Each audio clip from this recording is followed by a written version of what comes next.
Welcome back to my channel. My name is Dr. Hira and today I will speak about vitamin D. This vitamin D is very important for the body. It helps to regulate the amount of the calcium and the phosphate in the body. And these nutrients are needed to keep bones, teeth and muscle healthy. Billions of the people throughout the world are insufficient of vitamin D. Vitamin D deficiency is very common in the children or in adults. Osteomalcia is a disease in adults which is because of the lack of the vitamin D and which is characterized by the softening of the bones and that also affect on the spine and also affect on the legs. And इसके अलावा एक और disease होती है osteoporosis that is very common in women and especially the ladies after menopause. और children के अंदर एक डिजीज़ होती है रिकेट्स जिसमें जो लेग्स होती हैं वो डिफॉर्म हो जाती हैं और सही तरह उनकी ग्रोथ नहीं होती and it's very difficult for the child to walk.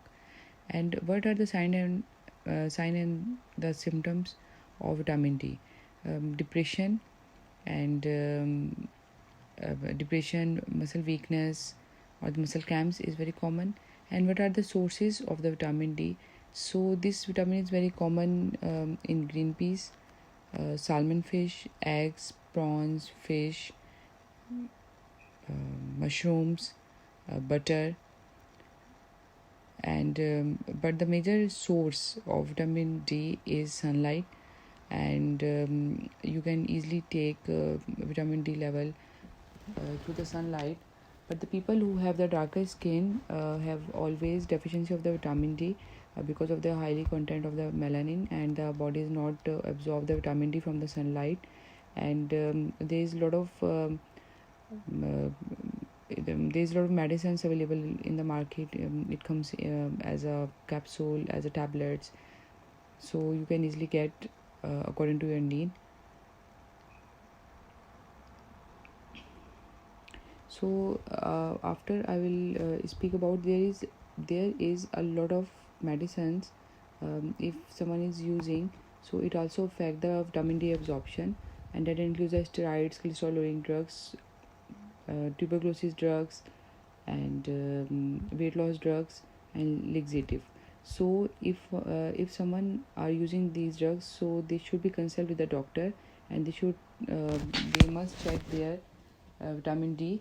And जो विटामिन डी की रिक्वायरमेंट होती है एक बेबी को जो होती है वो 10 माइक्रोग्राम होती है, अडल्ट को जो 15 माइक्रोग्राम होती है. और if someone is taking extra vitamin D that is also very harmful for the body because it can cause a disease of the hypercalcemia in which the body absorbs more calcium and it affect on the kidneys. So always make sure you should take the vitamin D according to your need, and always consult with your doctor. This is you should not buy any vitamins just on your own. You should consult with the doctor before buying anything from the market. And so it's also